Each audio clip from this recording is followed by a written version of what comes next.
Hello everyone. Today we'll be discussing naive Bayes algorithms.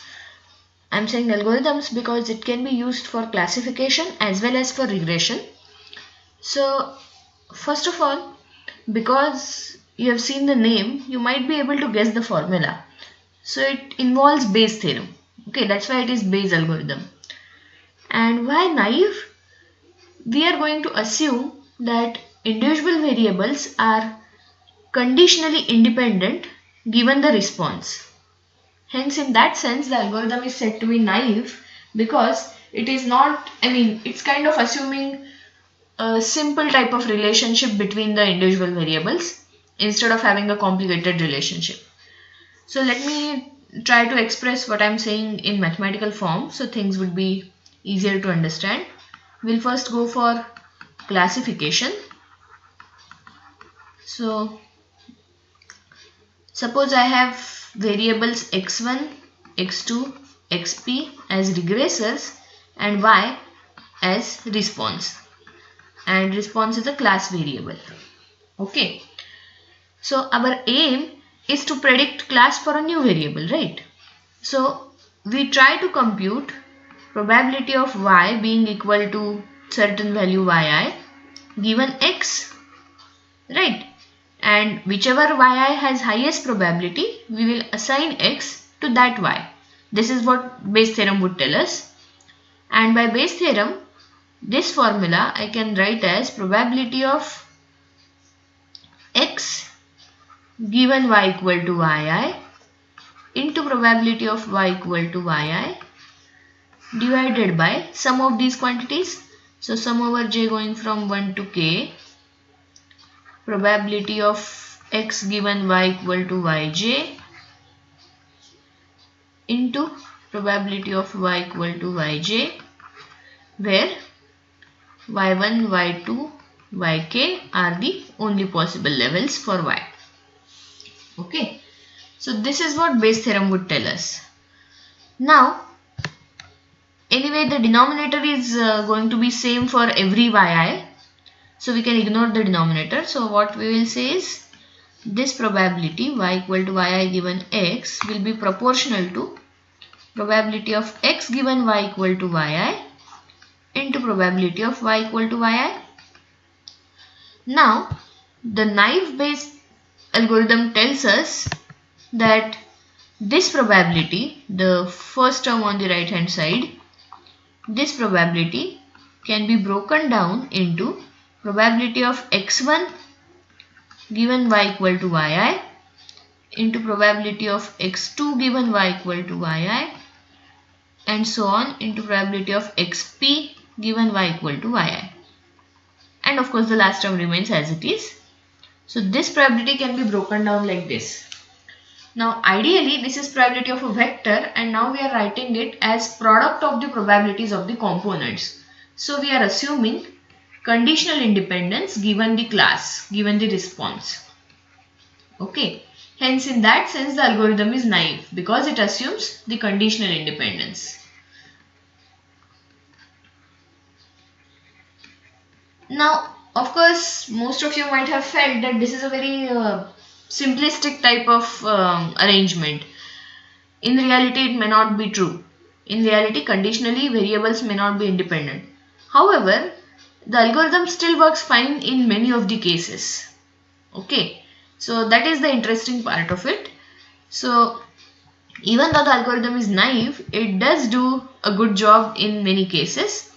So final formula we will write as probability of y equal to yi given x is proportional to product over j going from 1 to p probability of xj given y equal to yi and this whole thing into probability of y equal to yi.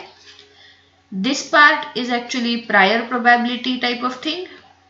Prior probability can be obtained either from domain knowledge or by simply checking how many observations belong to ith class from the training data. Okay, so prior probability can be estimated that way. And how do you estimate these conditional probabilities? Conditional probabilities can also be estimated by simply taking proportions. Okay, so probability of xj given y equal to yi. So if my xj's are also discrete, then in this class y equal to yi, out of, suppose you have like say 10 observations in this class y equal to yi, then out of those 10 observations, what is the value of xj for each of them?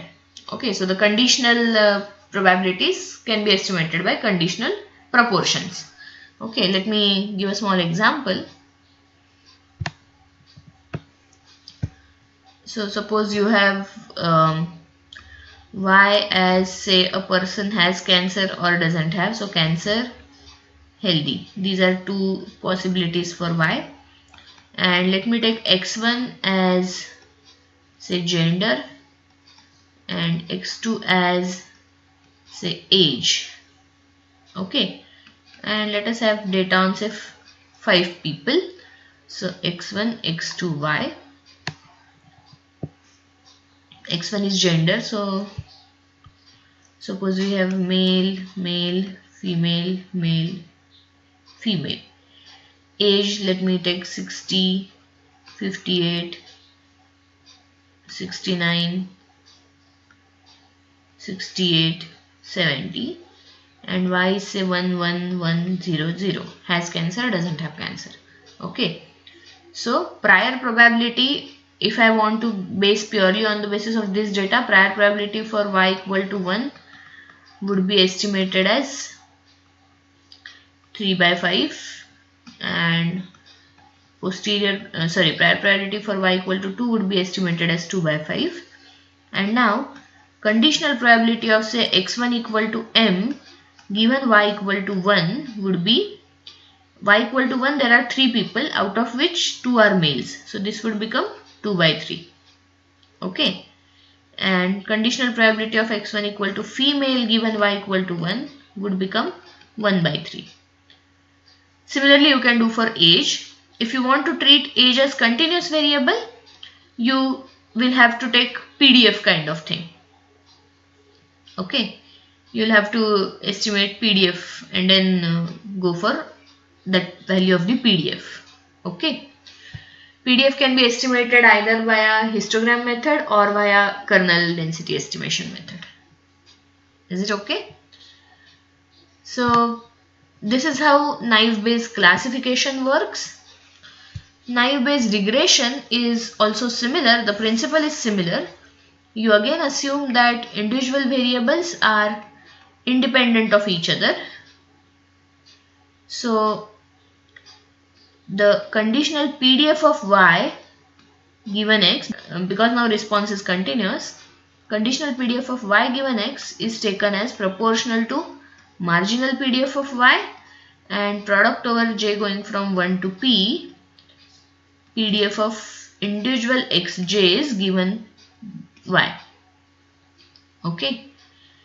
Now you may assume that x1, x2, xp, comma y, if all xi's are continuous, then this has p plus 1 variate normal distribution with some mean vector mu, variance covariance matrix sigma. Okay, and we will assume that conditionally given y xj's are independent, so variance covariance matrix may be constructed in that way, and then the predictions can be done. Once you have the PDF, you can compute conditional expectation, and that expectation would be your estimate or the fitted value for that particular x. Okay, so this is how naive Bayes regression and naive Bayes classification works. As I said, it is naive because it assumes conditional independence of the regressors given the response, and Bayes because it is based on Bayes theorem. Okay, so let me stop here. Thank you.